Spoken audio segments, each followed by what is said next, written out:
یہ کہانی ہے علی کی، ایک ایسا نوجوان جو ہر چیز رکھتا تھا بس سکون نہیں۔ علی ایک پڑھا لکھا اور ہوشیار لڑکا تھا، اچھی نوکری، اسٹائلش زندگی، دوست، پارٹیاں، فونز، سب کچھ۔ لیکن جب رات ہوتی اور سب سو جاتے تو اس کے کمرے کی خاموشی اسے کھا جاتی۔ وہ چھت کی طرف دیکھتا اور خود سے کہتا، سب کچھ ہے میرے پاس لیکن دل پھر بھی خالی کیوں ہے؟ دن بھر کام، رات بھر فون اور موسیقی، صبح دیر سے اٹھنا، نماز کا وقت نکل جاتا۔ زندگی تیز تھی لیکن اندر سے وہ ٹوٹ رہا تھا۔ اسے محسوس ہوتا جیسے کوئی چیز اندر سے خالی کر رہی ہو۔ ایک دن اس کا پرانا دوست حمزہ اسے ملنے آیا۔ حمزہ کا چہرہ بدلا ہوا تھا، آنکھوں میں سکون، الفاظ میں نرمی۔ حمزہ مسکرایا اور بولا، علی تو تھوڑا مسجد چلتا میرے ساتھ، 2 رکعت پڑھو، دل کو سکون ملے گا۔ علی ہنس کے بولا، یار حمزہ، میرے پاس وقت نہیں، نماز سے کیا فرق پڑے گا، میں ٹھیک ہوں۔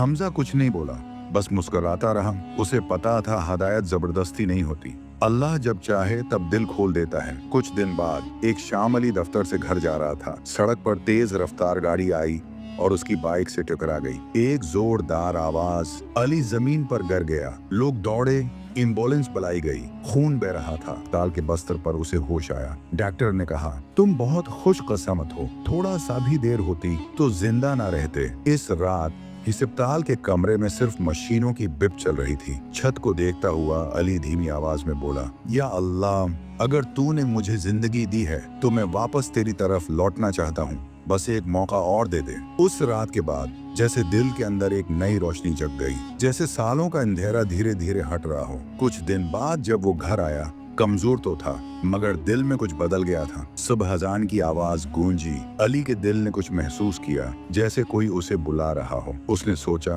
چلو آج دیکھتے ہیں حمزہ کیا کہہ رہا تھا۔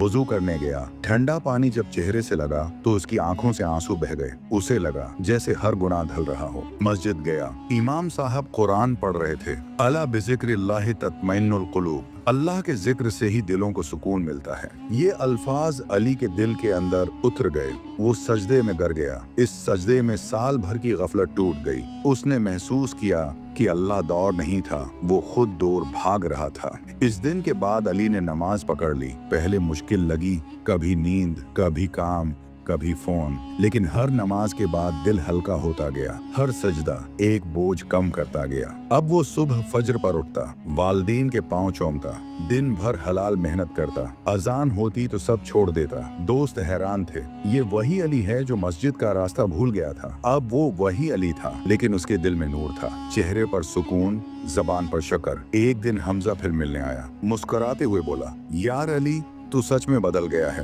علی نے دیکھا، پھر ہلکا سا مسکرایا، میں نہیں بدلا حمزہ، میری نماز نے مجھے بدل دیا۔ جب دل اللہ کے سامنے جھکتا ہے تو دنیا خود جھک جاتی ہے۔ اب علی دوسروں کو مسجد بلاتا، بچوں کو وضو سکھاتا، نوجوانوں سے کہتا، ایک سجدہ دل بدل دیتا ہے، بس خلوص سے پڑھو۔ کسی کو غم ہوتا تو کہتا، نماز پڑھو، اللہ سے بات کرو، سکون صرف اسی کے ذکر میں ہے۔ اور جب کبھی مشکل آتی وہ بس اتنا کہتا، میرے اللہ میرے ساتھ ہے، میری نماز میری طاقت ہے۔ زندگی کا اصل سکون نہ پیسوں میں ہے، نہ دنیا کی چھوٹی خوشیوں میں، سکون تو اس سجدے میں ہے جہاں بندہ اپنے رب سے سچ بولتا ہے۔ علی کہتے تھے، جس دن میں نے پہلی دفعہ نماز میں آنسو بہائے اس دن میری زندگی بدل گئی۔ آج وہ لوگوں کو کہتے ہیں، نماز چھوڑنے والے دل کے سکون سے محروم رہتے ہیں۔ نماز اپناؤ، اللہ کے قریب آؤ، کیونکہ جب بندہ اللہ کے سامنے جھکتا ہے تو پوری دنیا اس کے لیے آسان ہو جاتی ہے۔